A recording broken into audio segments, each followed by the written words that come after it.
Above all the others, we'll fly. I'll be flying for release. 'Cause I'm watching Beast Wars second. And it makes me want to fly. It's my sacrifice.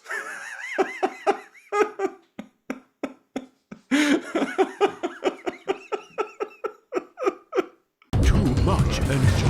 Too much energon, like this podcast. Cheetor, what in the ever-loving fuck have you done? If I wanted to fly, I would have become a bat, not a rat. It seems my head is purple fire now. Intelligent conversation. The louder you yell, the more damage your bullets do. Ah! Yes. Oh, yes. Yes. Well, It's gonna blow. I've decided that I want to live. No. Not that. Ah! a completely unrehearsed but very suitable cold open. We are too much energon, folks.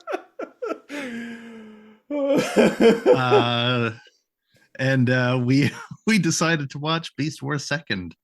I feel like there's like a meme. It's like just a picture of us, like distraught, haggard, ripped clothes, sitting on like this corner, like leaning on like a empty bottle of something. And then like with like the text like what Beast Wars Second does to a motherfucker.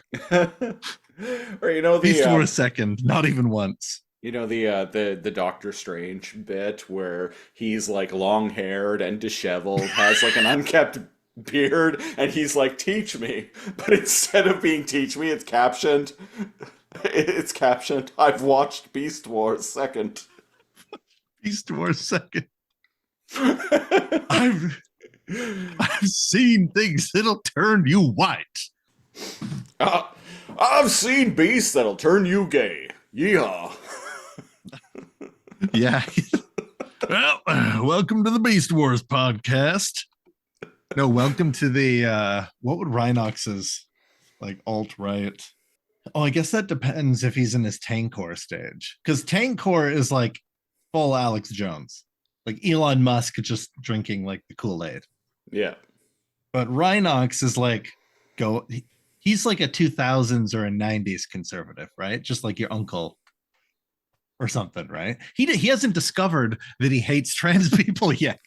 When they were less insane. He hasn't discovered that he hates trans people. Oh, that's a good one. That's pretty funny, Cal. Fuck.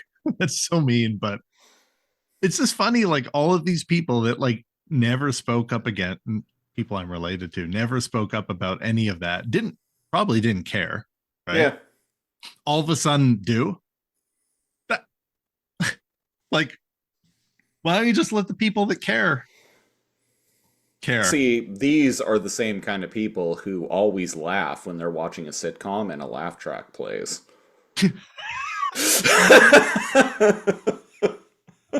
Understand what we're talking about. We have a smaller just rant session on our Patreon. That's the Super Lasercomb Super Show. And we observed a second phenomenon that is going to be hitting most movies that is more aggravating than the sitcom laugh track. Oh my God. I guess every movie I go into has this. I'm never. Yeah, I guess I'll just leave this in the episode. Fuck it, who cares? Why not? This is episode 141 of Too Much Energon, the podcast where we talk about Beast Wars shit and talk shit about Beast Wars. Coming to you live, as always, from a mysterious floating mountain somewhere hidden on planet Energon. I am The Siege, one of your hosts. And I'm Neo Cal, your other host. This week on Too Much Energon, we are reviewing Beast Wars 2nd, episodes 17, 18, 19, and 20, except 20 was a clip show, so neither of us Even though we watched had it. one like 5 No. episodes ago. I didn't watch it. I watched the first like 3 minutes of it or so, and it began as a like Artemis and Moon doing a like 90s style talk show where they talk about who is the strongest member of the cast on Beast Wars Second, and then it proceeds. If it was more that show, this like interview thing, at least that would be doing something new. Unfortunately, that didn't last long. No, it didn't. So to bring, actually, before we get into this, to preface, me and Cal are both varying degrees of inebriated at the moment. How dare you? I'm throwing you under the bus as well. Yeah, I've had actually, like, I'm not even exaggerating when I say it, like crippling pain that has persisted almost exactly like 2 weeks. It has also like kind of fucked a bunch of things over. I couldn't renew my license in time before my birthday because I literally couldn't like walk anywhere or drive anywhere. And yeah, I may be on many types of pain killer things right now. And me, I've just, as I've mentioned on, I don't know, not this podcast, but I think on the Super Lasercone Patreon Super Show in weeks past, I mentioned I'm not feeling the greatest mentally or emotionally. So, admittedly, I've had a couple of whiskey and cokes today. So there you go. And honestly, you're better for it, listeners, Probably. because well, there are some things there's some new things. There's some new things, and speaking of new things, I'm going to bring something into frame right here. Look at this monstrosity. And yes, folks, it is supposed to look like that. So the other day picked up, I'm going to turn off my the green screen? Yeah. background just so the world can behold. There you go. Audio listeners, he's holding something up and it looks like this beast. Well, it looks like what a kid trying to combine 3 Transformers would make, except it's an actual Transformer. Except it's an actual Transformer, and this one is not named Jeremy. Are you sure? No, that's too cool for Jeremy. So what I'm holding up is the Transformers Legacy Commander class Magmatron in his Magmasaurus mode, which I have dubbed the Unholy Fuck Train because to me that's what it looks like. And to be honest, I kind of I leaned into it by like technically you're not supposed to. I can see what you did. Technically you're not supposed to have like the pterodactyl like face open. You're not supposed to have his like feet up. His legs are back. Yeah. You have the T-Rex's face like up in the air. Like, ugh. I definitely leaned into it. Can you imagine that someone designed this so that they could make money? Like the unholy trinity. Well, we're thankful that you exist because this if you showed that to a non-Transformers person, they would not believe I have you. And literally everyone bursts into laughter whenever I show them a photo of this, and they're like, "Oh my god!" I'm like, "I know, right?" This cost me 140 Canadian dollars, and as far as I'm concerned, money well spent. That's just a good, yeah. That's just a really, really good figure. This thing's and huge. When was that? It just came out. Oh, really? Yeah, like it just. I had pre-ordered the figure, and it just came out last week. But did you end up getting anything when you came down and went to the Place? Yes, I got Bighorn. Oh, and we did talk about, yeah. I Yeah. was like, did we talk about that? Yeah, we did. I got the He-Man himself, The He-Man himself. which is on the Discord earlier. So when are you collecting the? I dubbed that's Bighorn's new nickname is the He-Man. Yeah, 5 E's, 1 H, all capitals. He! It's one of those things where you're probably not interested in getting anything else from Beast Wars Second. I imagine. Well, unless you saw like a Lio convoy for like. I do have a Lio Convoy figure. Transformers Oh yeah, Legacy you already have Lio one. Convoy. Yeah, you that have the came Legacy out. one. Yeah, it came out in 2022, I think. But yeah, I've had it for a while. It's a really good figure. But I imagine. I don't know. I don't like the others enough to. There's a Legacy Tasmania Kid that just came out at the beginning of the year that I also have. I'll keep collecting Beast Wars stuff. Yeah, yeah. Good. See, here's the thing. Is like at this point, and I don't know if I've talked about this before on the show, but I've definitely talked about it IRL. At this point, I can't really separate Beast Wars from the podcast. So even when I'm That's watching, fair. even when I'm watching like the real Beast Wars cartoon, if you will, now I just think about the jokes that we've made. Yeah.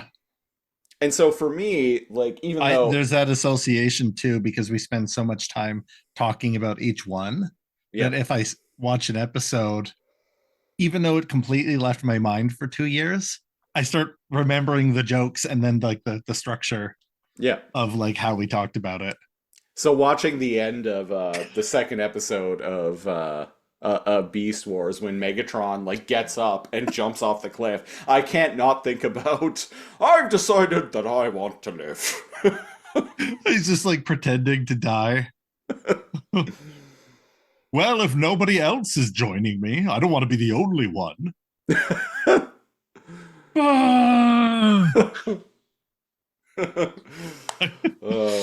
But anyway, I've decided I want to live. so The opposite sentiment to how we feel about burning through the midnight oil on Beast Wars Second. yeah, I posted again in the Discord earlier. I posted a GIF from the Creed music video for My Sacrifice with Scott Stapp like having jumped off of a building, falling, and I was like, "This is me after watching Beast Wars 2." Oh, now if only I could find a GIF of My Sacrifice when he reaches out of the boat into the water and pulls himself out. That would have been a great. So anyway, We've decided Creed is part of the laser comb canon. We don't know. I never would have imagined that Creed would become part of the Lasercomb canon, but here we are. And here we are. It's a feel, it's a mood.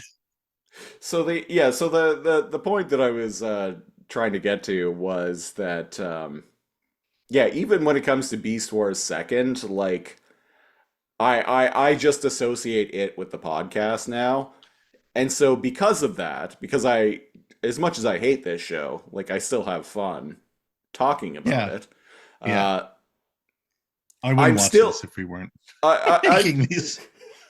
I'm still inspired to like go and buy like the modern versions of the toys just because like I'm having fun with it, even though I hate it. Exactly. Yeah. If that makes any sense. That's why I bought the Bighorn toy. Oh well, you gotta get the Bighorn.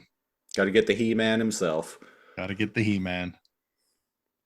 There's I don't remember what the fuck happened, didn't it? Oh, now I do. Yeah. There's one of these episodes that we're covering. These were a lot more palatable than the last set. One of the episodes, I open with that.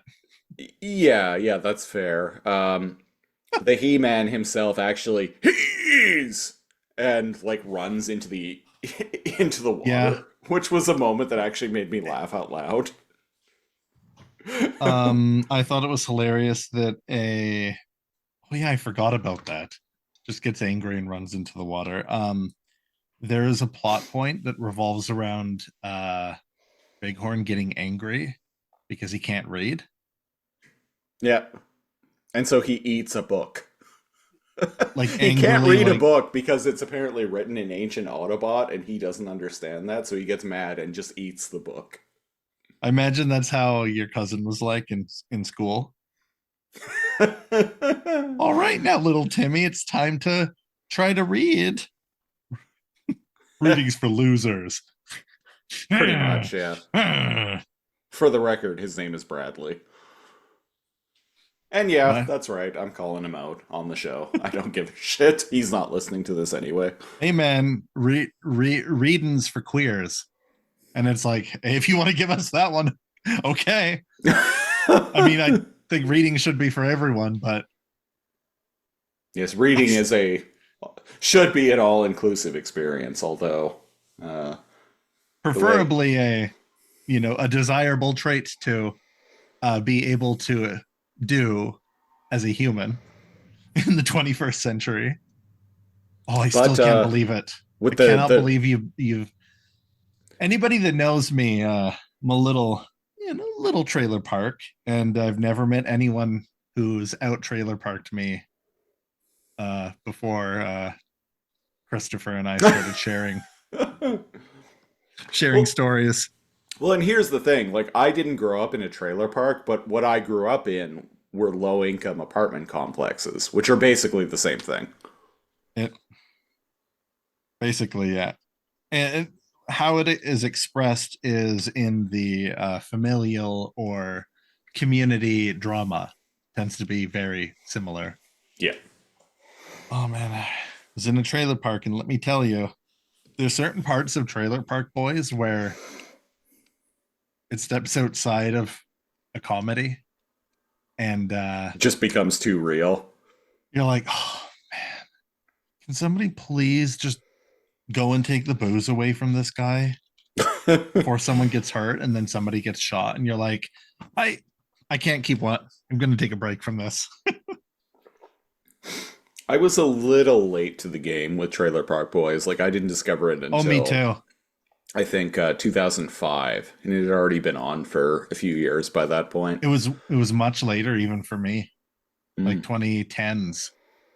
And then I started watching it, and I'm like, wait a second, this is really good.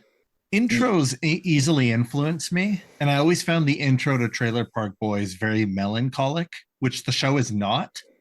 Yeah. I always same with MASH, made me sad, so I didn't want to watch it. Mm. I We should cover MASH on the Lasercomb podcast. I'm surprised we haven't. Really, we haven't. Nope. I'm very surprised. We've done over 100 episodes on our other podcast. Well, not quite. And we haven't. We're up to quite. what, episode 89 on that show? Yeah, on that podcast, Christopher and I watch a random episode from anywhere in television's history of any show that's finished, and somehow haven't watched MASH. We've watched 3-2-1 Penguins.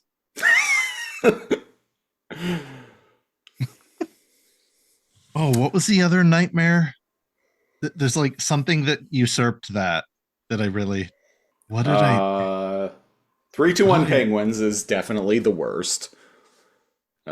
Sorry, listener and patron Bemuse Horseman, but yeah, that show. That show holds the world heavyweight championship for being like the worst thing we've ever watched. And what was the other thing that I recently like really hated? The And I was Magicians like- was pretty bad. Invasion had a lot of potential, but I think we just Was it landed the on Magicians where I was like, a filler episode.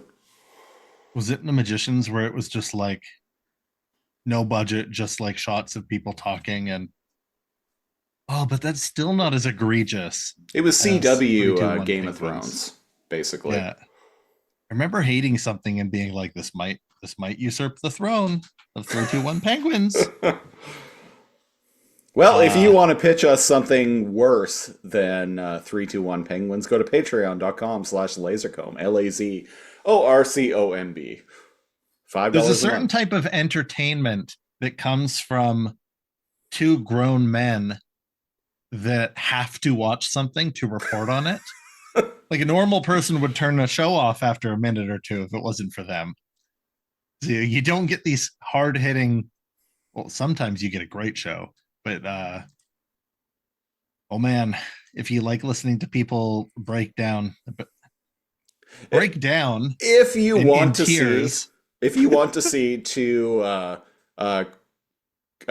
almost 40-year-old men die a slow and soul crushing death in real time, in real time, then check out throw us some money, yeah, and choose a show of your choice.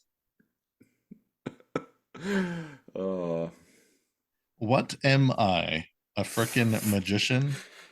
Man, fucking 3-2-1 Penguins, man.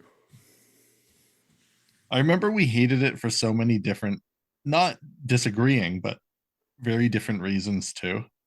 There was literally nothing redeeming about that show.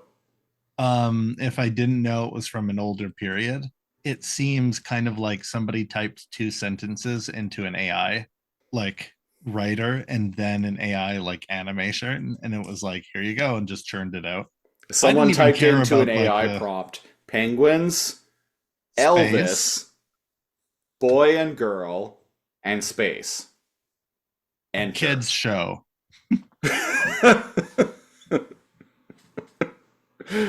And well, behold the result.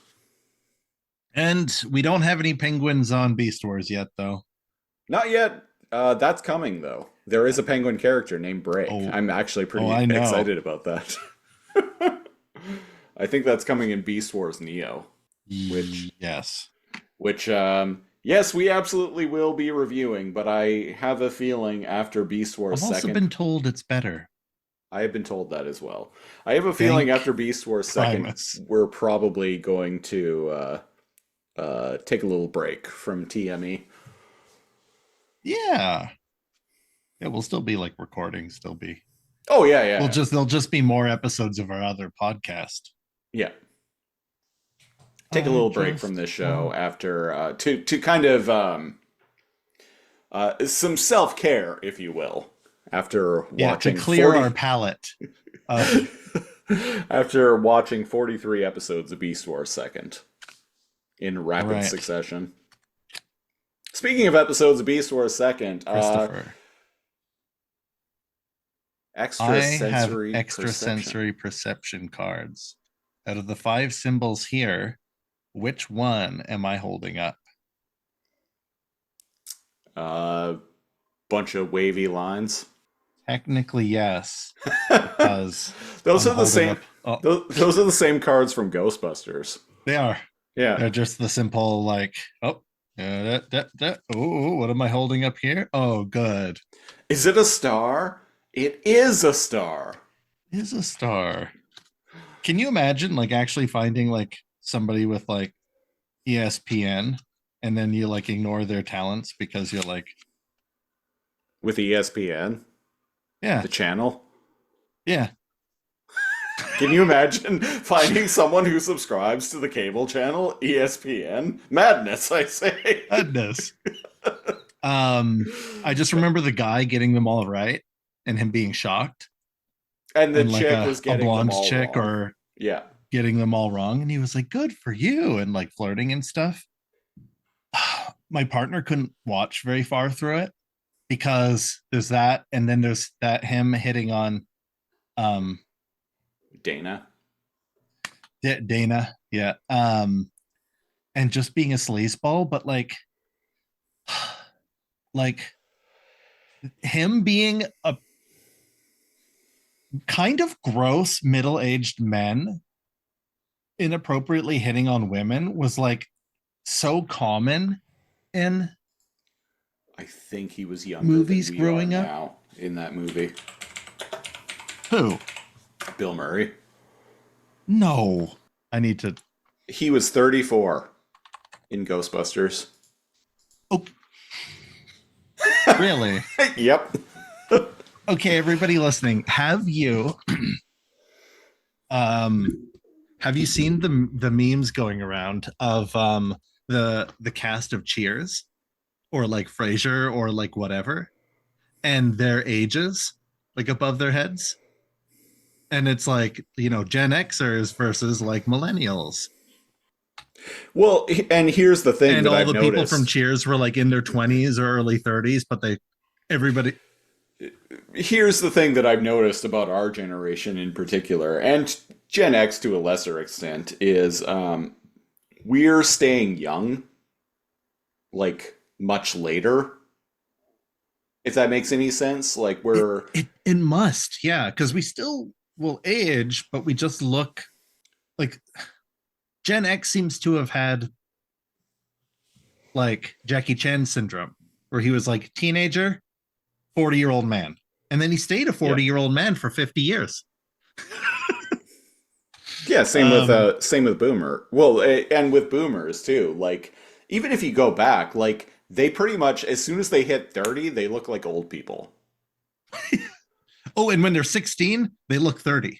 Yeah, Every picture of all like the men and women in my family that are like black and white or before they like went to war, or, like look at this like picture, they're like, well, look, he looks just like you.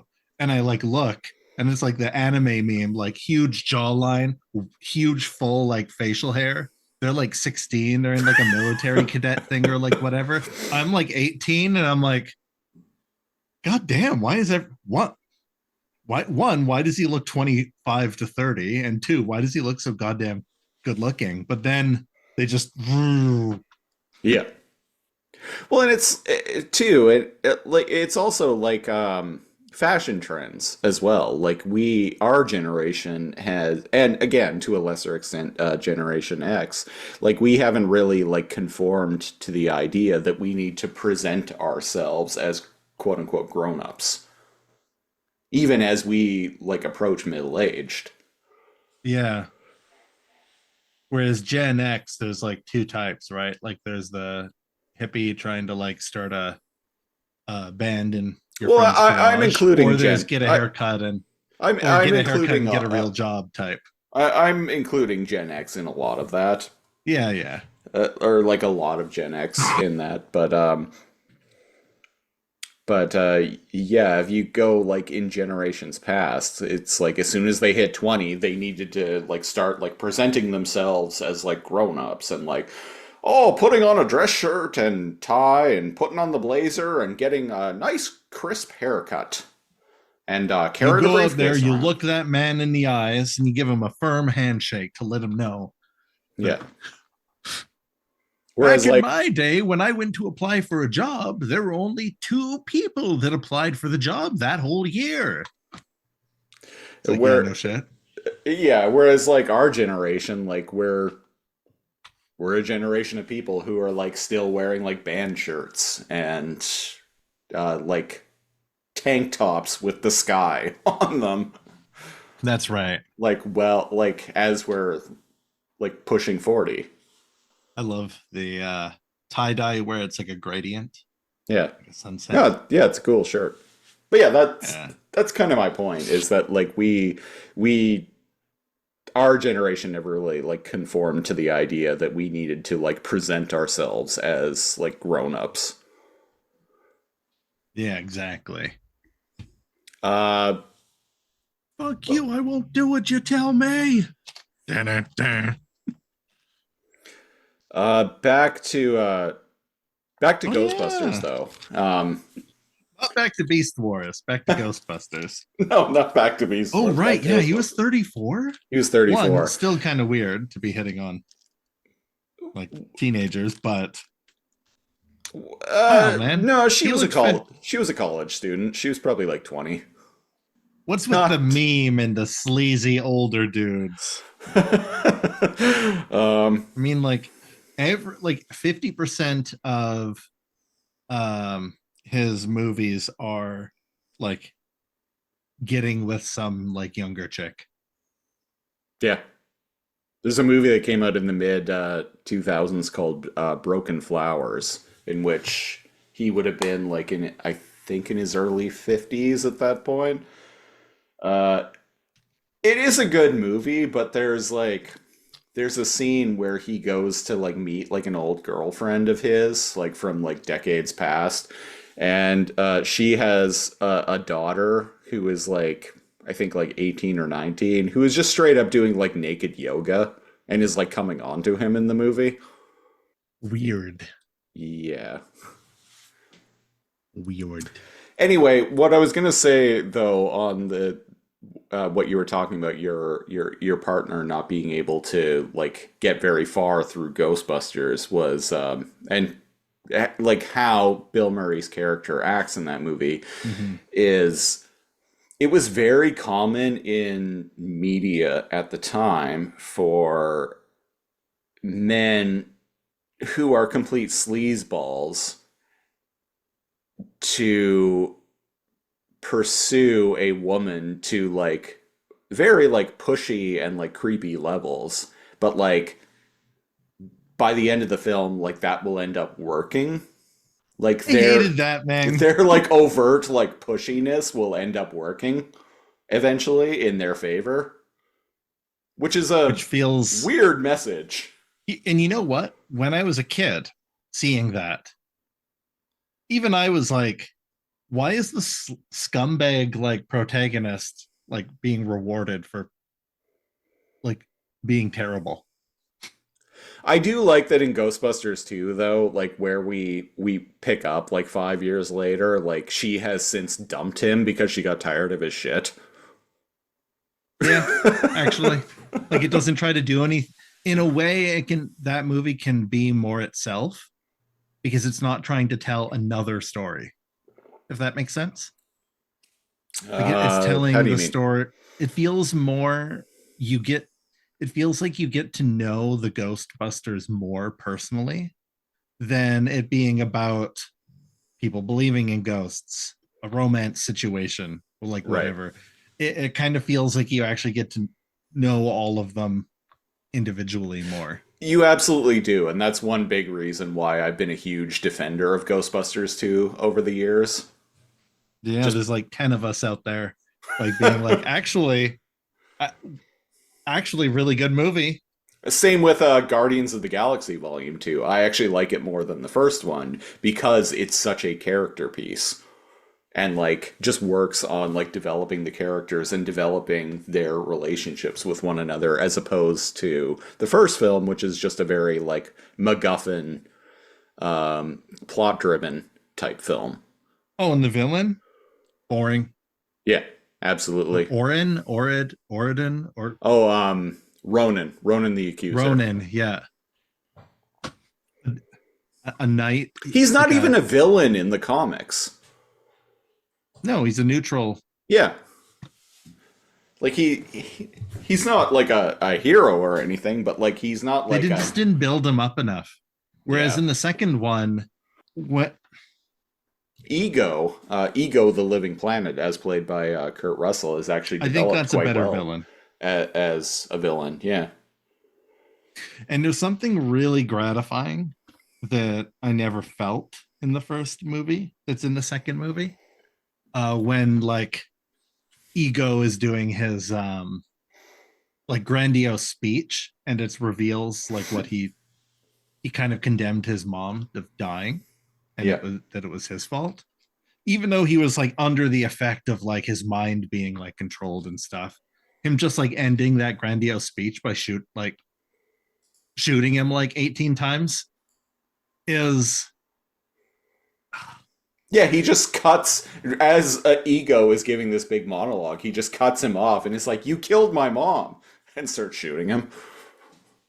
and maybe it's like, you know, like son of a single mom like vibes, but Yeah. the, I felt a lot more in that one. I actually So don't. I'll always stand behind. I felt a lot. The first one didn't make me teary. I Is what I'm actually. saying. Oh, I bawled my eyes out at the end during the Viking funeral, basically. In the first one. No, at the end of the second one. Oh no, yeah, that's what I mean. And I don't think I got teary eyed in the first one. Well, and here's the thing too with Guardians Volume 2 is I never even hated Ego. Like But he is a better villain. Yeah, he's a good villain, but like I didn't really hate this him thing either. that he was doing, yeah, it was giving like it ended up giving like all of these women that he was trying to procreate with cancer, and that sucks. But like, and he wasn't doing anything malicious, really. Like this was kind of just a byproduct of like him trying to achieve his goals. And he was like, oh yeah, like it sucks that they died, but like, and I didn't want them to, but well, it is what it is. And it's like, And if you're a million years old, exactly.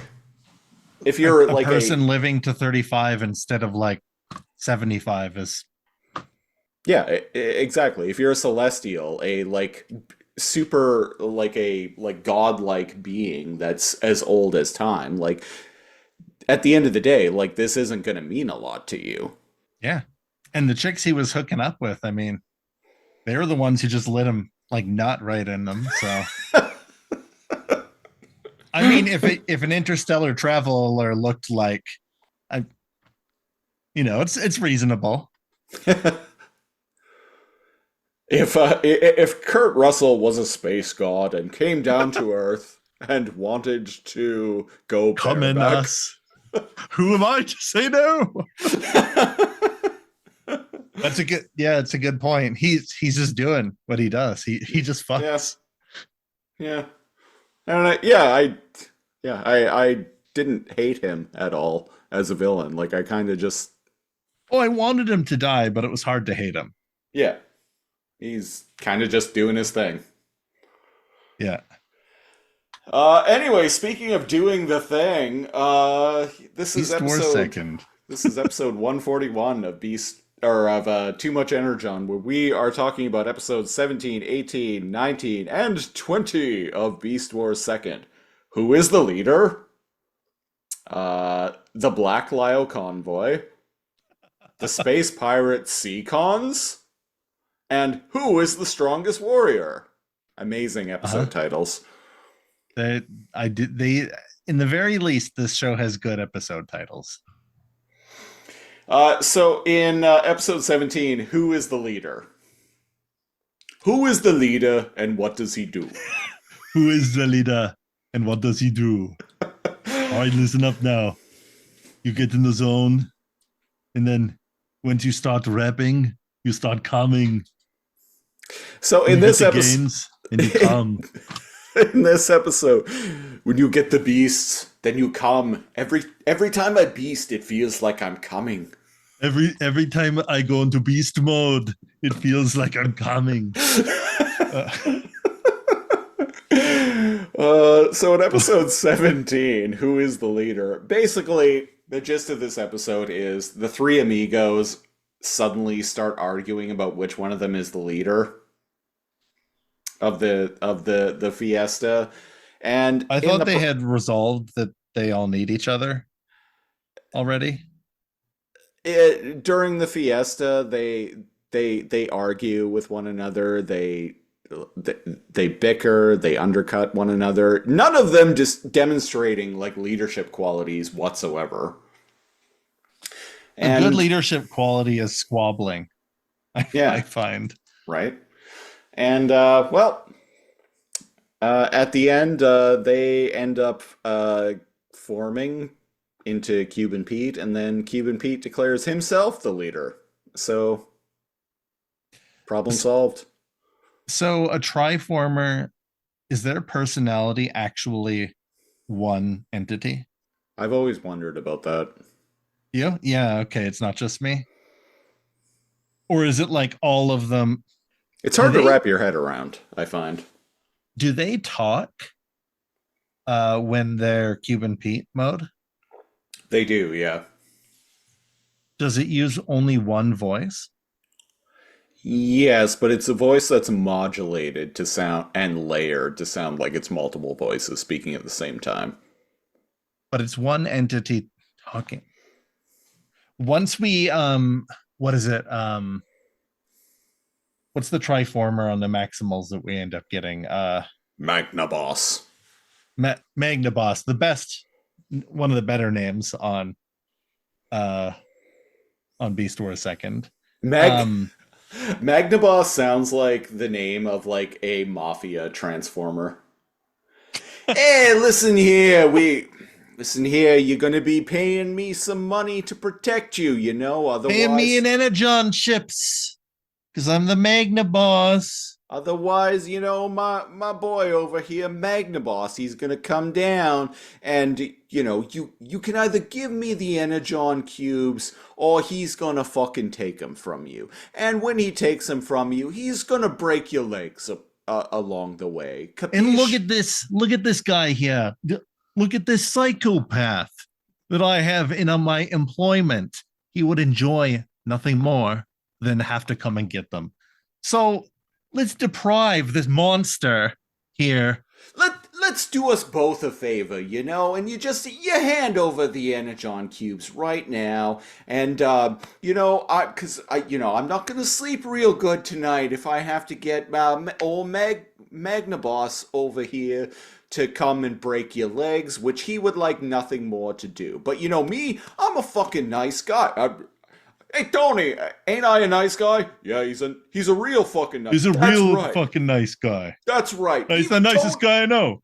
Tony here says I'm a fucking nice guy. So, you know, let's clear my conscience. You give me the energon cubes right now, and I don't have to turn Magnaboss loose on you. You know, bada bing, bada boom. And if tell you what, Magnaboss, down, Magnaboss.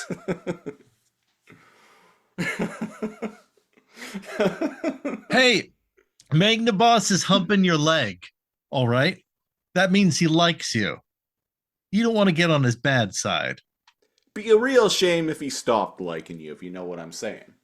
Now remember, I'm a real nice fucking guy. Tony over here even said it himself. The nicest of guys. I imagine the other guy, Tony, sounds like Rodney Dangerfield. Hey, whoa, hey, big. The Dom's the nicest guy you know. A big guy around town. Lots of respect. Give him lots of respect.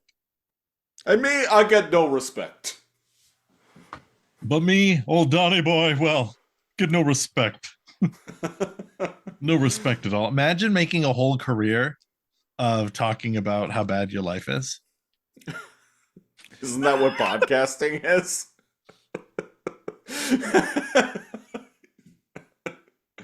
Hello, darkness, my old friend. Just like the SpongeBob meme where he ascends into the sky.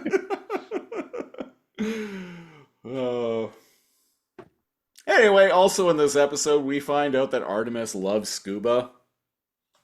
But then Moon is because they're looking and they're being like, oh, who do you like the most?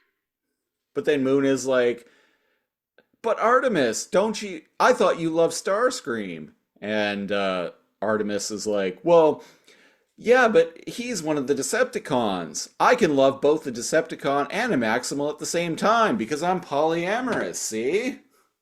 You fucking centrist scum. Oh, you want to have gun regulations, but you like shooting guns, huh? Okay. You think people should have to pay for the bus? Mm-hmm, yeah. And how do you feel about tuition fees? Listen here, you think a woman should have autonomy and the same rights as a man, but but you also oppose abortion. So what I'm saying here is, the fuck are you doing? All right. Do you think you should have to go into the bathroom?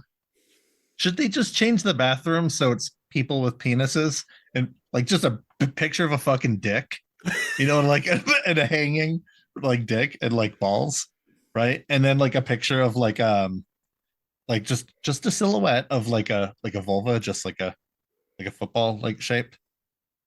And then you look and you go, oh, this is where the penis havers must have to go.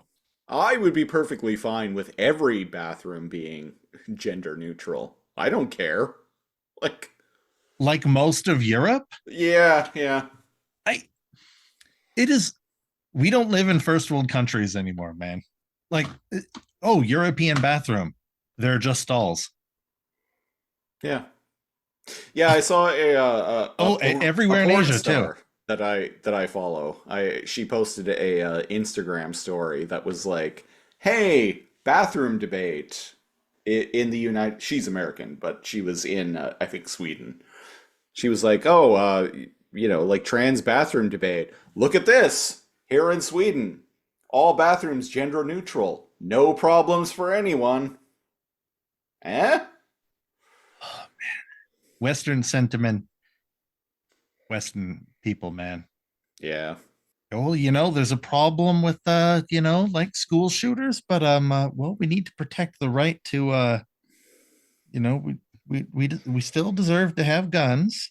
Anyway, that was episode 17. Anyways, that's episode 17 of That's episode the fuck 17 was of I Beast even for a talking Second. about? The whole debate of who should be the leader is, as I mentioned, is just settled by the three amigos, like, combining and becoming Cuban Pete. And Cuban Pete being all like, as I shake the maracas, I go, chick, chicky, boom, chick, chicky, boom. And then for some reason the Destructicons, the Decepticons are afraid of Cuban Pete. They fear the maracas going chick, chicky, boom, chick, chicky, boom. He's got like 4 special attacks. Do you remember everyone had a name and they like analyzed them at the end? And I'm like, thanks, Artemis and Moon Moon. Nope, because I stopped watching those a few episodes ago. The little outro. They have nothing to do with it. The little outro with Artemis and Moon, like, giving, like, basically, like, weapon bios for whatever, like, but then interrupting each other. Yeah, it's like, today we're going to talk about the strongest member of the Maximals. And then Moon Moon interrupts and she's like, oh, you made me forget what I was doing. And then she attacks Moon Moon and then it's over. Yeah. It's like every single clip. Yeah. I stopped watching those. I'm like, I don't give a shit about this anymore. What's the next episode? Episode 18. Oh, it's Black Lio Convoy. Black Lio Convoy. So Black Lio Convoy is just like a darker shaded Lio Convoy, but he's got a big gold chain. And he comes he's got a baseball cap. Because this is 1998. He's got a baseball cap out sideways, right? And he comes out with a boombox, and he's like, "Yo, Lio Convoy." He's wearing Jordans. Oh, and like a tank. Hey, like tank top. A like FUBU tank top. Yeah, there we go. Yeah, and he's like, "Lio Convoy, motherfucker." Get your ass out here. You know how funny that would have for been a second would be infinitely if this was a better. blaxploitation like era like action comedy. That would have been an infinitely better version of Black Lio Convoy. That's so man. Yeah, so we're just gonna pretend that's Black Lio Convoy. It's like, Black Lio Convoy, why you gotta dress like that? It's just like, I lean into it, to be honest.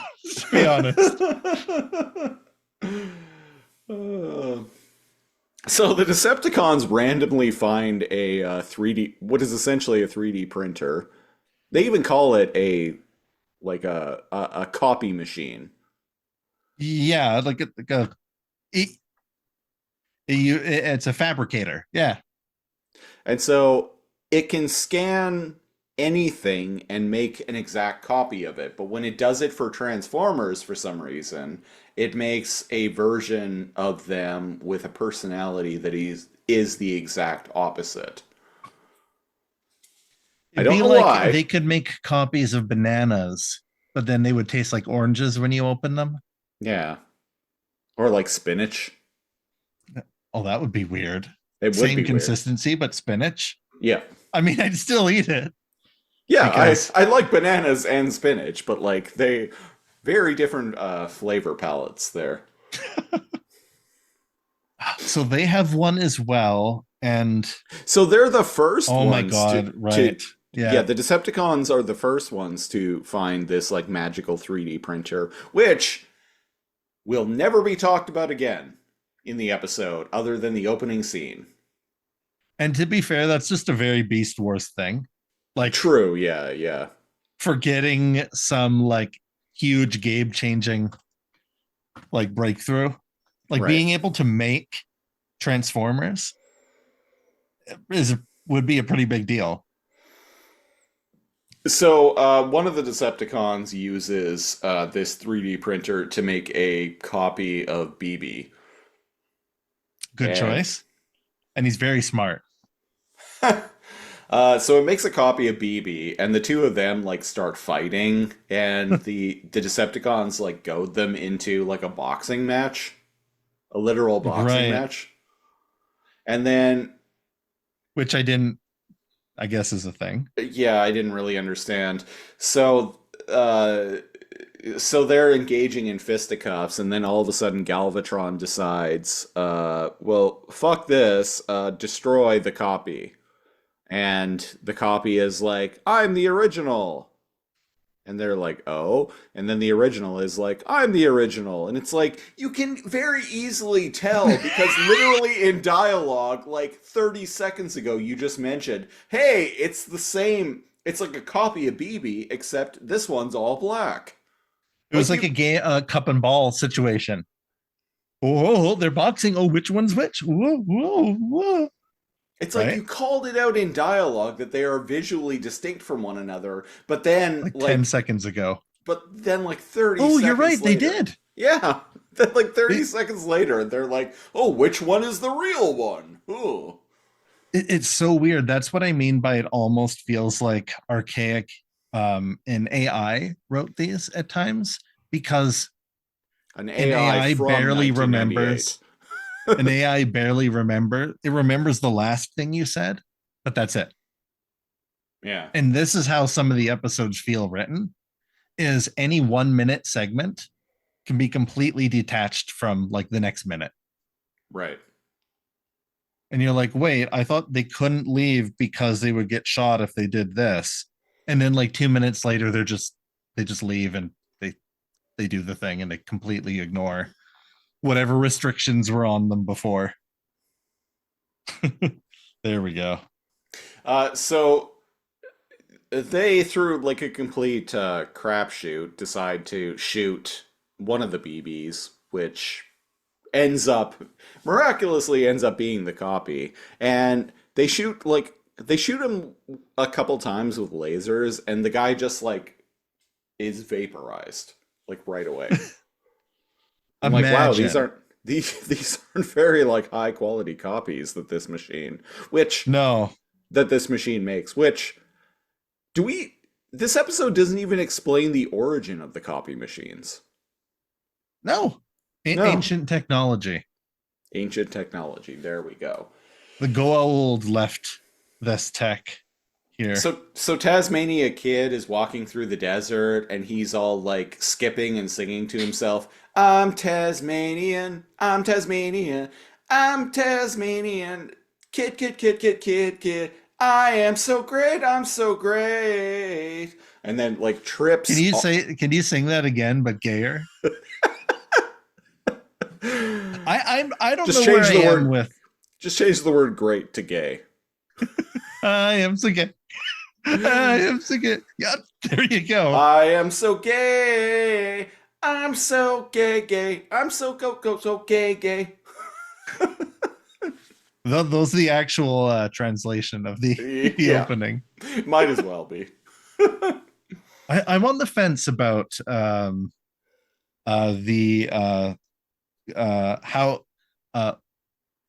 I'm on the fence about where it places certain characters with its woke agenda, which I fully welcome.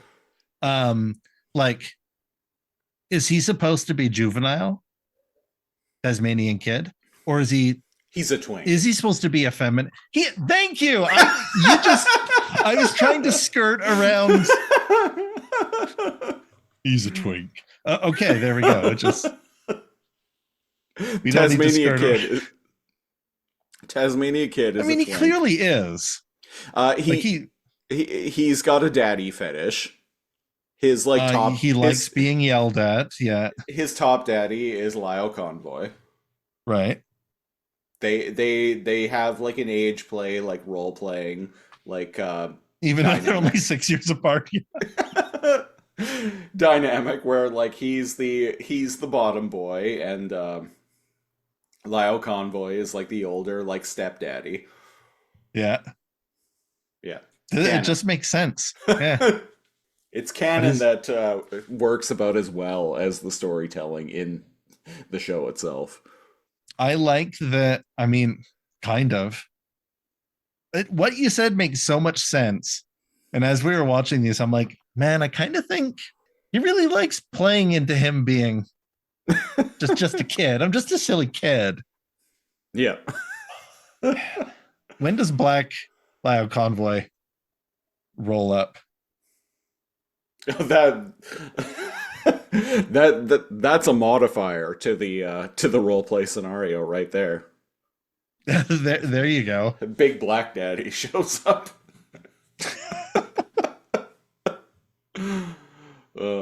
And he was like, "Oh, 2 Lyle Convoys are better than 1, right?" Camera zooms in. I can take you both. I just need a few whiffs of poppers first. Anyway, so I like that Scuba is clearly Ace.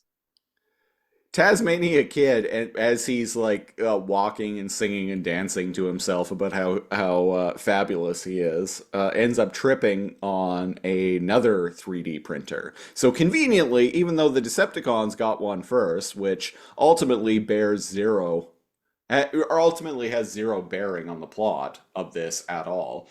Right. Now the Maximals have one at the same time. They were both competing to find these ancient artifacts, correct? These ancient artifacts that they neither team was looking for and just happened to stumble across. I like the episodes where the what are they? Constructicons? The auto rollers. Auto rollers, thank you. When they're actually like working and getting shit done and they find what they're looking for. That's satisfying to me. Rather than being like, whoa, I tripped over an ancient like Magitech 3D printer in the woods. Oh, see, geez, I wonder what I should do. Yeah, I kind of like the auto rollers because like they don't like they work for the Decepticons, but they don't seem to have like an agenda of their own. They're just trying to get the job done. Hugo Boss designed the Nazi uniforms. He was just trying to do what he was assigned to do. And damn, he was good at it. And so stylish uniforms, no one can deny that. And then that long clothing line for ever and ever that like went on after that. I'm just saying it did what he was supposed to do. The auto rollers are just all like tunneling in the mines, listening to "Everybody's working for the weekend." Big fucking like dudes sweating in like coveralls. We work hard. Everybody's working overtime. Yeah. Do. There's a throwaway bit that I found really funny where like apparently Bighorn is lonely in love. I almost completely forgot. Okay, so this is And I This is actually so like weird. kind of love this. It's so random, but I'm Yeah, like, can we get more of this, please? Bighorn is like pulling like petals off of like a daisy, being like basically being like he loves me not, he loves me, he loves me not. Yeah. But yeah, he seems to be like lonely in love. He's like, "Oh, will I find someone? I will find someone. I won't find someone. I will find someone. I won't find someone." And I'm like, "Oh, poor Bighorn." Yeah, I kind of like that. Yeah, more of that, please. Beast Wars second. Yeah, it only takes like a few seconds between your nonsensical like plots of episodes to be like, oh, that's interesting. Yeah, yeah. Bighorn's lonely. Yeah, they do establishing shots of like Tasmanian Kid like prancing through a flower field like 100 times, but they only like do character development for the other Maximals like 1 out of 10 episodes. There's more bad guy personality development, character development that has gone on, I find. Right. Someone. All I'm saying is, someone go and give Bighorn a big ol' hug, Yeah. because the See, He-Man himself clearly needs Bi- it. Yeah, he is the old school conservative where he just wants to drive a truck on his land and have his guns and couldn't care less about what the far right likes. That's how I feel Bighorn is. He's too stupid to care or have an opinion, which makes him wholesome. Yeah. Unlike his brother Rhinox. His brother I- Rhinox is smart and went off the deep end. I would say Bighorn is probably more libertarian. Libertarian, that's the word I was. Yeah, Yeah. definitely. So yeah, his cousin, twice removed, Rhinox, has gone full on like MAGA, make Cybertron great again. But Bighorn is just, like he doesn't have any problems, with the. He doesn't have any problems with the gays, and he just wants to be left alone by the government so he can run around and yell "he" all the time. But It's so well, actually. Yeah. he's just really lonely. It's lonely out here over on the ranch. So I need he needs a nice bot to run around and yell "he" with. You know, I was like laughing to myself as you were doing that because I imagined like a Match.com commercial. And I'd be like, oh, there's always like, like this match or country match or like whatever. And I'd be like, oh, beast match. But that would be a very different. That would be a very different website. That would. So go to beastmatch.ca. I saw on YouTube. It was a project that was clearly abandoned because they only did like 6 or 7 episodes. But some people decided to do a fan dub of Beast Wars Second, which interestingly, the person who did the voice of Galvatron was Frank Torrido, who ended up going on to be Starscream in the War for Cybertron trilogy. Oh, yeah. And I'm like, oh, interesting. I wonder if this was before he was a professional voice actor. But the voice for Bighorn was just so wrong, in my opinion. Oh, The voice was someone like kind of doing like a Dr. Claw from Inspector Gadget, basically. that's not. And I'm like, and this is actually like what inspired the voice that I just did there was I'm like, no Bighorn would sound like this. Like that would be more like his energy, I feel. Yeah, like Bighorn doesn't have time for who's using what bathroom? Because like Bighorn just got to take it down. because like language aside, More bathrooms, the better. language aside, like the original voice actor, he's doing this very like high pitched, like almost yelling type thing with him all the time. It has a very certain, and just to, because I don't know like any Japanese, but he's very just like just very intense. Like everything he's saying is with fact. He never asks questions. Yeah. You got to take like that kind of energy and like cadence into the character. Yeah. And I understand that's probably why people didn't like War for Cybertron Kingdom. The voices and stuff, because in their head they wanted it to be exactly how other voices are. Yeah, and I get that, but like as we've talked about before, in the case of War for Cybertron, that's a new interpretation of those characters. So in that case, like I'm fine with. But a fan dub, fuck you. Do it right. Do it over. I'm in that case, I'm fine with voice actors kind of doing their own thing with it. But like when you're literally just like doing a dub of like a pre-existing piece of media. Well, you know what we need to do. You should. What you're saying, you know what we need to do is we need to do our own fan dub of Beast Wars. We need to do our own fan dub and not have it accurate to the actual subtitles at all. No, we should just be laser comb. No, what we should do is we should pick a random episode of Beast Wars Second. Okay. And completely rewrite the script.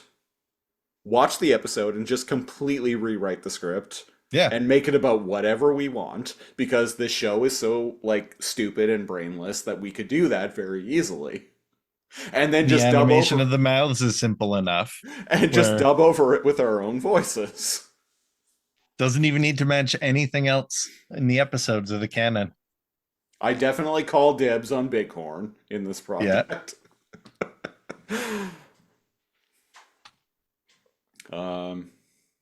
It'd probably be like Frog and Baboon. The fuck were we even talking about at this point? Oh yeah, Black Lio Convoy. Tasmania Kid decides to demonstrate the this 3D printer type thing by replicating a book that Diver is reading, because Bighorn is all like, "Oh, I also want to read a book. Like this is the book that I want to read. You need to give it to me." And Tasmania Kid's like, "Wait, hold on, guys. Listen here, boys. I got this thing right here that's gonna do it all for you so quick that you're gonna be coming back for seconds." And they're like, "What the fuck are you talking about?" I love the trope where somebody is inherently coming on to somebody, or inherently gay, or inherently straight, or whatever, but like nobody else, all of the characters on the show don't see it. I like the idea that like he is out and he's like obviously like gay, but like just nobody sees it. Yeah. So Tasmania Kid 3D makes a 3D printer copy of this book, and but it makes the book evil. Ooh, bound in human flesh. You would think, but it doesn't. So Diver continues reading it, and then Bighorn picks it up, and he's like, "What's this? This is just a picture. This is just a book with a bunch of pictures of penises in it. I don't like this." And he starts eating it. Tearing pages out and angrily eating it. It's the best way to destroy anything. I find that's a very masculine urge to consume something so that it doesn't exist anymore. Any chicks? No, I know there's no chicks listening to this, but you ever have the urge to just No. like eat like pieces of paper to like destroy it / angry? Take out your anger on it. For better or worse, we can in this show we convey masculine energy that appeals to other masculine individuals and literally no one else. Uh That's not the no, intent. we know. It's Oh, not, that's the intent. That's the Well, intent. well, what I was gonna Th- say was like that's not really like the inherent intent, but like it is what it is. We're talking about like cartoons, not even cartoons, like depending on, I would consider it niche, like even Transformers Totally, fans. yeah. Yeah. And it's like cartoons from over 20 years ago. It's about robots that like fight each other. Yeah. Like that's very, how do you do, my fellow magician male? What am I, a fucking magician, man? And Yes, the answer is yes. the answer is yes. But everyone that's a fan of us, that we know who we are. We know who we are, we know who our audience is, and it's fine. Yeah, exactly. We didn't do it for the money. We did it for the we did it for the white male at the end of their 30s demographic. It's not about the money. It's about sending a message. Every once in a while, though, when somebody listening is not mid 30s and is not white, I'm like, oh, cool. Well, I can think of a few of our listeners who are not white. Mm-hmm. So It's this very comic book guy from Simpsonsy, especially where we're from. Well, there's a large large Asian Canadian population in our province. I don't really see them partaking in these hobbies though. mm. Maybe because they're like going to school and getting real jobs. I don't know.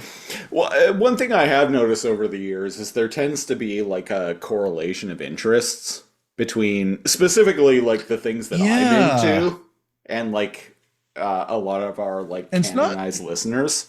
It's not even necessarily just our age group too, Yeah. which is surprising too. There must be a psychological study on that. Like, Oh, there has to be. Like to me, it's like okay, so like because it's uncanny. yeah, It's like so wrestling, heavy music. Transformers, heavy music. What's the other? Wrestling, animation, heavy. That's like the three main ones. I personally Being a think magician. probably yeah. I personally think you are the one who brings all the anime boys to the yard, I hope so. and they're like, damn right, it's more waifu than yours. I hope that I don't even know really what that means. Like the anime boys. You know what? There are when I stream on Dork Tales, there are a few fanboys that are a little like that for one or more of my characters. And I'm like, huh, interesting. What a time to be alive. Really Yeah. interesting. So evil Lyle Convoy uses the Dark Sith lightning. uses the 3D printer to create like 3D like black copies of the rest of the Maximal team. Oh, right. And who are then very quickly destroyed by a cannon that was hidden in a waterfall that was made by Diver, which Lyle Convoy is like, oh, Diver often goes off and does things without my knowledge. He must have made this cannon behind this waterfall. that we just very coincidentally happened to be hanging out near. Great. Fantastic. Very limiting storytelling. in how it can shoot, and yeah, it defeats them. It, And we're it also defeats them like, very quickly. And then we've noticed that these guys don't have any HP. They're bad copies. yeah. And then Lio Convoy destroys the 3D printer, which makes evil Lio Convoy disappear right away. And I'm like, why didn't you guys just do that in the first place then? That's so Beast Wars second.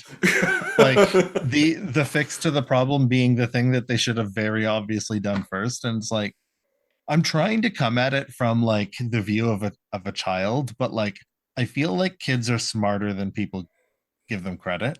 And I don't think that's good storytelling for kids either. Like, So, I was logical as a kid. I'd be like, well, that's dumb. yeah, same. I'd like it. I'd keep watching it, but I would know when something's dumb. Yeah. I feel like the people that like this found it when they were adults, but I'm curious about the people that like grew up around this time when this was out, or they could have watched it. If we have any Japanese listeners, Yeah, I'm sure we. which sure we do. absolutely, I've seen the geographic data. We absolutely don't. But if we have any, say, Japanese American or Japanese Canadian listeners who happened to have seen this show as children, write into us and tell us your thoughts. Too much energon at outlook.com. Yeah, we'll read it. We will absolutely read it on the air.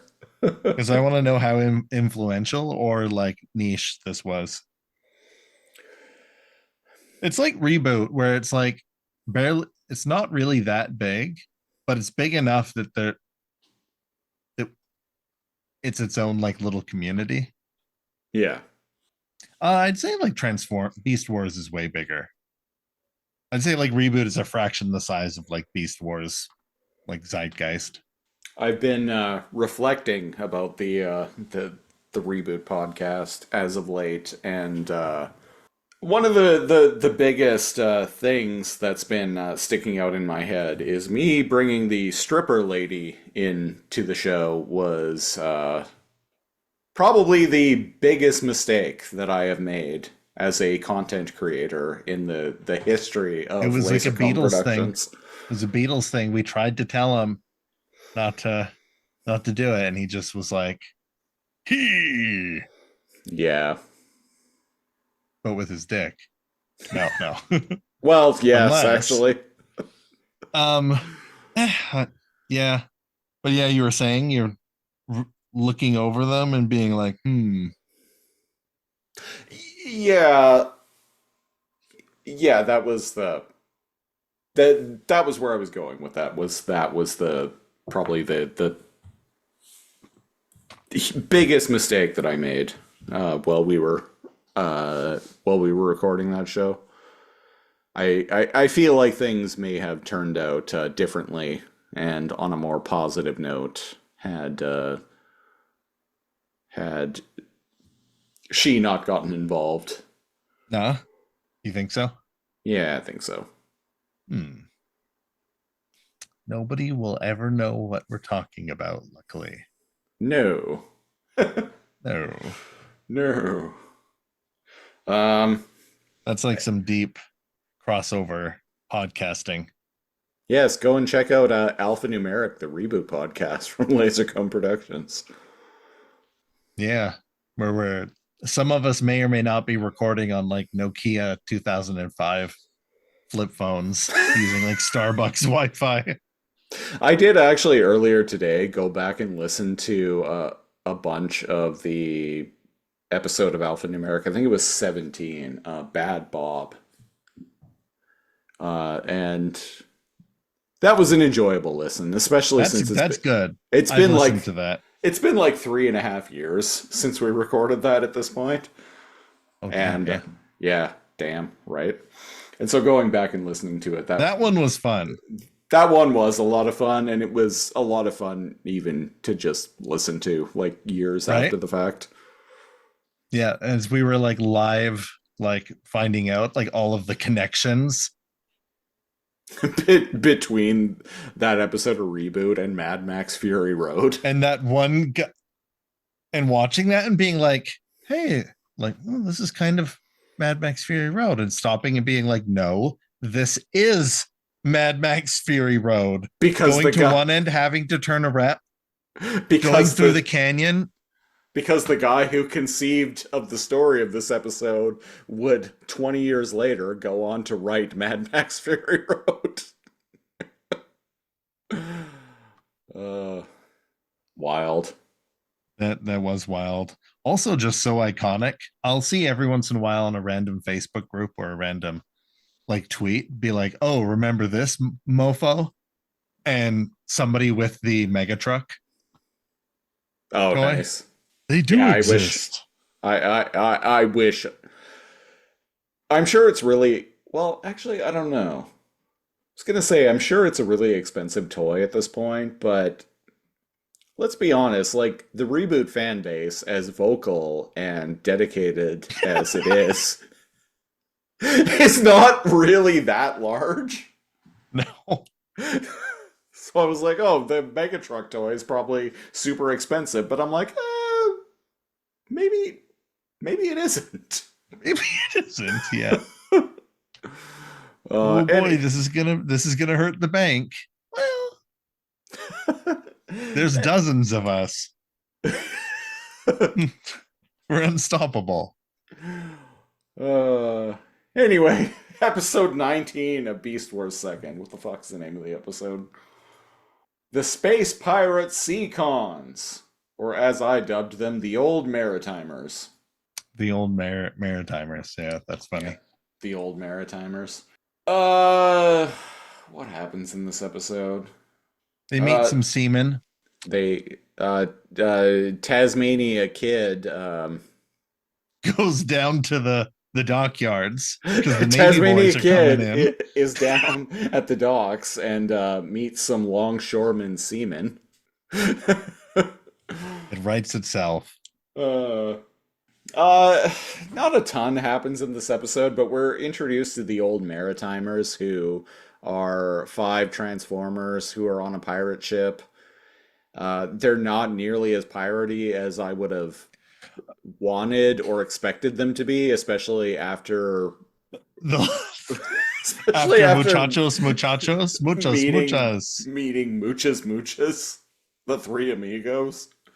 Yeah, I was expecting yar matey. And then it occurred to me, I'm like, oh right, the only like stereotyping we do on Beast Wars 2nd is ethnic stereotyping. Oh.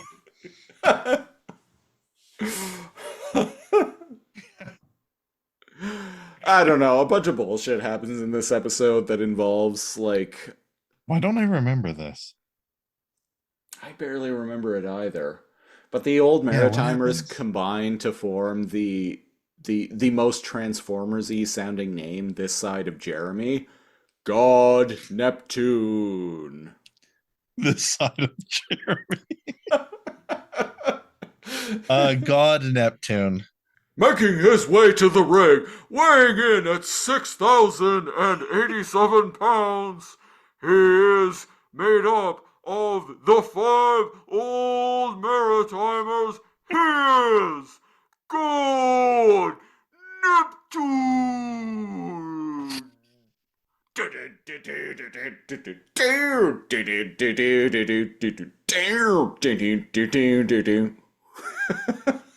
Is pretty cool.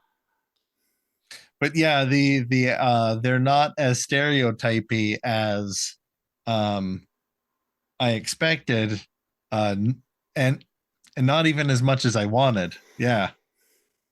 Like, is it like one of those things where there's like an unraveled like minority group that's associated with pirates? I was combining minor and pirate, and P is for pirate. Blah blah blah blah blah. P is for pirate. No, I don't think so.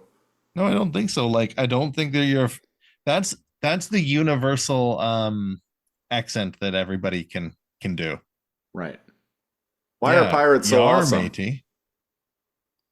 Why are pirates so awesome? Why are pirates Because so they awesome? are. Yar! Yar. that is very um people of our specific generation too. Oh, absolutely. I first heard that joke at a rave in 2007. This guy, who Yeah. was probably on various different drugs at the time, I know I was, came up to me and like asked me in the group of people I was hanging out with that, why are pirates so awesome? Why? Because they are! Ha ha ha! And then he danced away. Pirate core was kind of a thing. Yeah, one of my favorite bands who emerged in the 2000s was Ailstorm. They're Hmm. still going. They're going. Still going. Still about pirates. Yeah, still about pirates. Yeah, still Covering songs that I suggested they cover about Saskatchewan pirates. it took you 84 years, but they did it. So I found out several years ago that Ailstorm has a tendency, like if you pitch them piratey type songs to cover, that they will actually do it a lot of the time. They covered the song Pirate Scorn from the Donkey Kong Country cartoon. Right? Just based on like a I fan love submission. And so I pitched them the song The Last Saskatchewan Pirate, which is a hilarious song. And they actually responded to me and we're like, thanks, it's a great suggestion. We'll look into doing that. And it took like 4 years, but they finally did a cover of The Last Saskatchewan Pirate. And I was That so must feel excited. gratifying. Yeah. It was, yeah. And their version of the song is fantastic, I might add. I like how we're fantasizing about the best versions of pirates because we can't remember what happened in the episode. Basically, they're cool dudes. Uh, the Maximals encounter the old Maritimers because Tasmania Kid is fishing weirdly with his tail, It's shown that before. and he ends up fishing up one of the old Maritimers, the biggest one, the turtle. And Yeah. then that creates a battle. The old Maritimers are on the planet Gaia because they're looking for the angle slam energy, which seems to be inspiring everyone in this show to do everything. Yeah. So they're looking for the angle slam energy. That's why they're there. Tasmania Kid fishes one of them up, and he's all like, "Ha, matey! Ye think you got the best of old Captain Jack? Well, come and meet my crew." Har, ha, ha, ha, ha. And like the rest of them come in. One of them is like a squid who wears a lot of makeup that the other characters make fun of her for. And I didn't. and she's all It must like, be a Japanese and thing. she's all I like, don't understand. I'm beautiful, okay? This is just how I put on my face. The true goth way.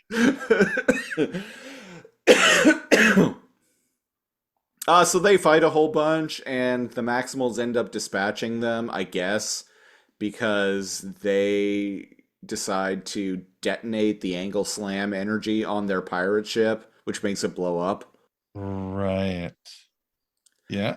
And just before that, like the Maximals hijack the pirate ship, and they're like sailing the seven seas with it, and the old Maritimers are attacking the pirate ship, and I'm like, guys, this is your fucking ship. Like, Oh, why I would was you shoot at it? confused.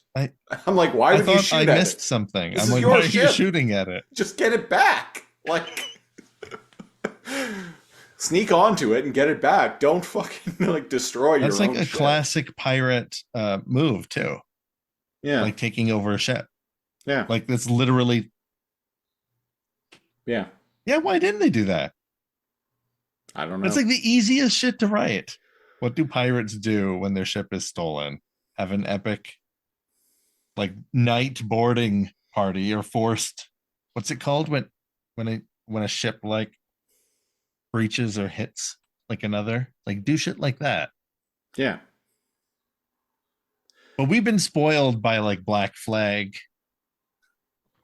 Assassin's Creed Black Flag, Black Sails, fucking great Black show. Sails. I mean, no, Black Flag was the No, game. no, and I'm talking about the TV I show second guessed Black myself. Sails, because they actually were out at around the same time.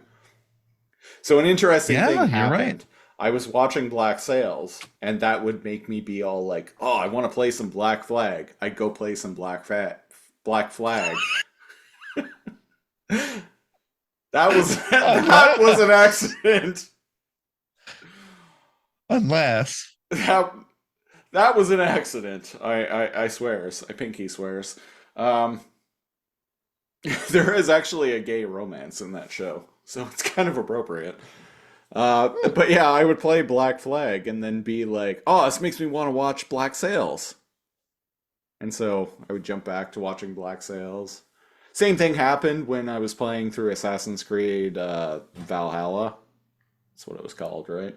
The Viking one that came out in 2020 made me want to watch Vikings. Made me want to watch Vikings, and then vice versa.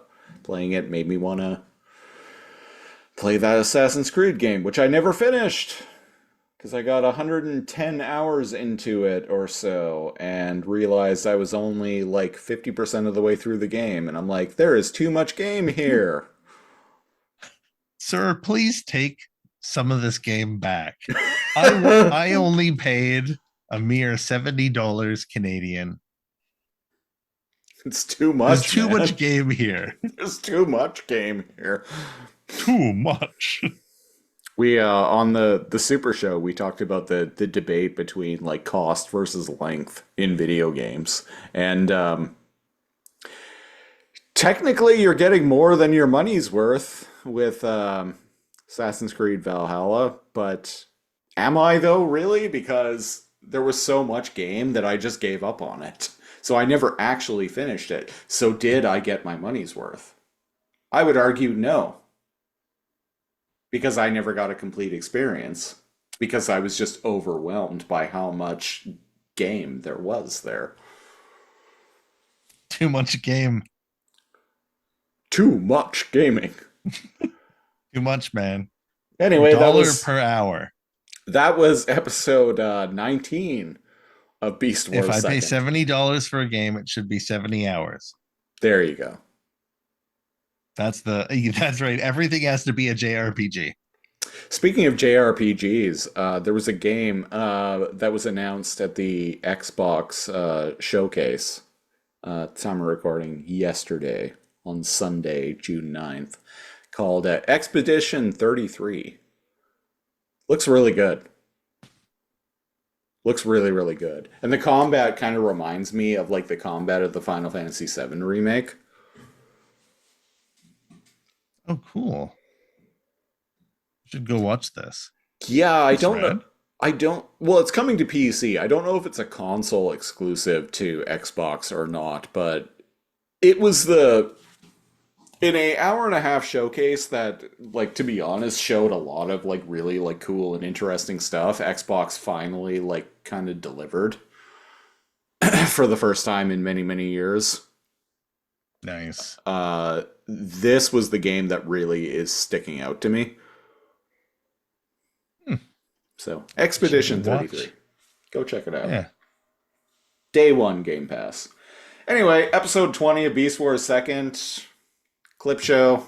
Artemis and Moon hosting a talk show where they're like, who is the strongest member of either team?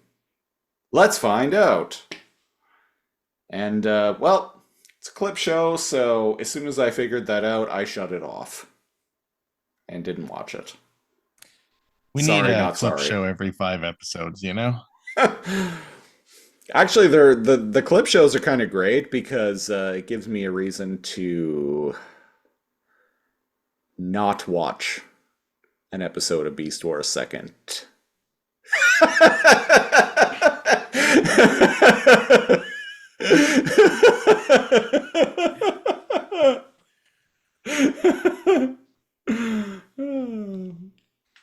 That is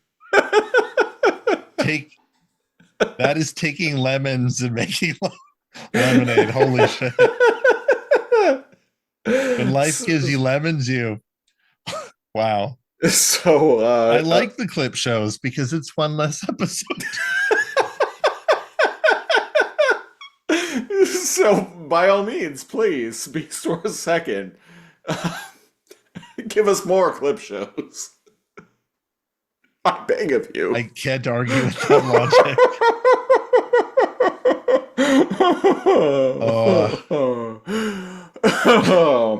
Well, that was episode 141 of Too Much Energon.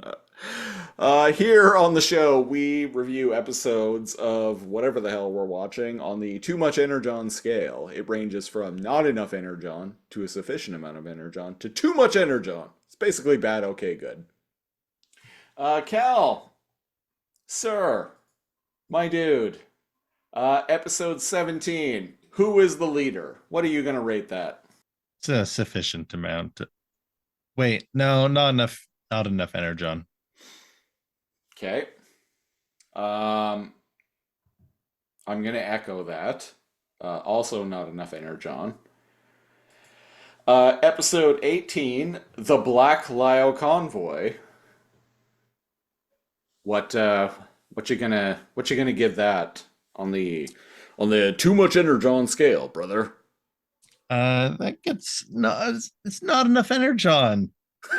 oddly enough. Really? Are you sure? An episode of A Beast for a Second getting not enough Energon. Yeah. I gotta lock that in. Okay, I'm gonna agree with that. And episode 19, the Space Pirate Sea Cons. On the Too Much Energon scale. I have a feeling, good sir, where you're gonna land with this, but hit us with it. It came close, but it still fell in. Not enough Energon there. I'm shocked. Shocked, I say. Truly. Well, not that shocked. Same for me. Now, one thing I will say about these episodes is we have bitched for a while, especially during the first 10 or so episodes, that the show was very formulaic. Mm-hmm. That's true. They're not. It's at least doing different things now. It's not good things, mind you, but it's different things. So I have to give the show props for that. And finally, episode 20, Who is the Strongest Warrior? The clip show. Well, by our metric, because this made us not have to watch an episode of Beast for a second, I give the clip show Too Much Energon. You know, I can't argue with that logic, so I'm going to once again echo that statement. Too much Energon for the clip show, simply because there was no reason to watch it. Wow. Who would have thought? It finally happened. What an underdog story. It finally happened. An episode of Beast for a Second got the maximum rating possible on the TME scale. Well, that was episode 41 of Too Much Energon. Best way to support the show is to go to patreon.com/lazorcomb, LAZORCOMB, where starting at the $5 tier, you get access to a weekly-ish bonus Patreon exclusive podcast called the Super Lazorcomb Patreon Super Show, commentary tracks, and more. You also get to pitch a show for us to review a random episode of on our other podcast, the Super Laser, or the on our other podcast, the Lazorcomb Podcast, blah blah. So if you want to get in on that, go to patreon.com/lazorcomb. If you want to interact with us, join the Discord. Link in the description, as always. Best way to interact with us, because neither of us are very active on social media these days. Not really. But the Discord, that's where the real party is. Yeah. That's where the Three Amigos fiesta is truly going on. Is on the Lasercomb Discord. Yeah. You don't want to pass that up. We will be back in 2 weeks' time with episode 142 of Too Much Energon, where we're going to be talking about episodes 21, 22, 23, and 24 of Beast Wars 2nd.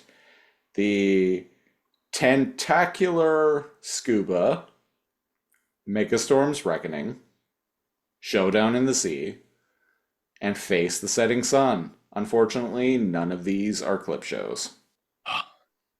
So my sacrifice. We have our work cut out for us. And well, until then, I have been The Siege, one of your hosts. And I'm NeoCal. And until next time, can you take me higher? Our sacrifice. I don't know. Our sacrifice. Yeah, all that famous song that kind of all of Creed's songs are kind of like they're like Red Hot Chili Pepper songs. You can just cut them in a clever way, and you'll be like, "Wait, those are two different songs." Yeah. Well, until next time, we're gonna take it on the other side. Take it on the cheek. Bye-bye.